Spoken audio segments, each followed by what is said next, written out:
When I was in high school, I actually transferred to another school, which was in the urban area. I went to grade school in the province, in a rural area, and I had an experience of bullying. It was just so intense. For 1 year, my classmates made my life very miserable. And the only sin, perhaps, and I don't even know if it's a sin, is that I didn't look like them. I was so thin. I was very dark. And I was not fashionable, and I didn't speak elegantly, and I did not dress well, and so I was the subject of persecution. And I thought to myself that this is something that other people should not experience. So actually, when I did my dissertation, I did one on prejudice reduction, and I went back to the people who bullied me in high school and asked them, why they did so. And some of them just said, well, it was just so fun, and they didn't really realize the impact of bullying on the victim. So now I'm actually, very passionate about the issue of discrimination, the issue of tolerance. So the challenging prejudice and discrimination is just so close to my heart. So whoever is, marginalized, be that a Muslim woman, or a woman per se, be that a laborer or a peasant or a fisher folk, I really get very passionate about it. And so that's the work I do. I'm an educator. I'm a peace educator. So that's one of the things that I teach about challenging prejudice and discrimination, about teaching tolerance and respect and acceptance of diversity.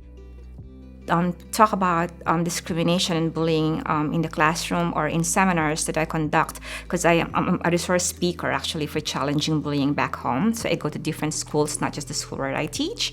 So I actually, I include the perpetrator or the offender, that the offender could also be just a victim and sometimes not aware, of the impact of his or her behavior on the other person. So I always say that they're also victims in that sense, and perhaps, they also had experience of bullying and discrimination, maybe in their own home or in their own community. So I'm also very strong about that trying to understand the perspective of the other. Maybe there's like a reason behind the attitude and the behavior.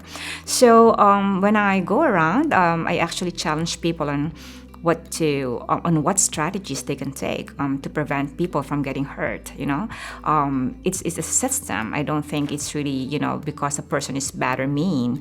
It's really a whole system, and there are a lot of extraneous variables that make them so.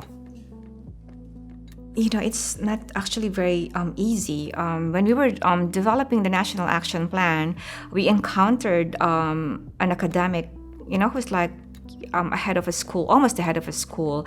And we got him actually to talk about women's empowerment, because we had an assumption that he was supportive of it because he was head of a center called the Center for Peace or Justice or something like that. And I wasn't the one who invited him, but somebody else. But I actually just assumed, that she invited the right person. But when he went to the microphone, what he said was, and these are the reasons why the women should not be leaders, I was like, oh my gosh, what is he talking about here? And then he said, number one is because, of their voice. It's so seductive. And the man will be destructive whenever they speak. So they cannot actually be leaders. Second, they get their monthly period, and so they are emotionally unstable. I was like, oh my gosh, what is this man saying, And we are developing a national action plan at the time. But that was very telling, of a perspective. And this was a highly educated person. And I thought that he would say something that was contrary to that, and so that was a surprise. But then and again, in almost every space I go to, that is the reaction.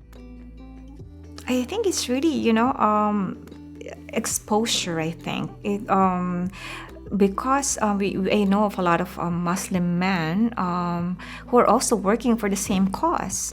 So really, if there's really an understanding of the women's perspectives and how marginalization has affected them, I think there'll be more empathy. So I always say that culture, of course, is constructed, so we can deconstruct it and reconstruct it. So I'm not giving up on that. I would not say that you're just so horrible. No, there's an understanding that they grew up in such a culture, so it's very, very difficult to get out of that. So education, education, education. That's still a very powerful tool. And many of the men I know, who are Moros or Muslims but are very supportive of our cause, went through exposure and education. That's why they have already thrown that out of the window.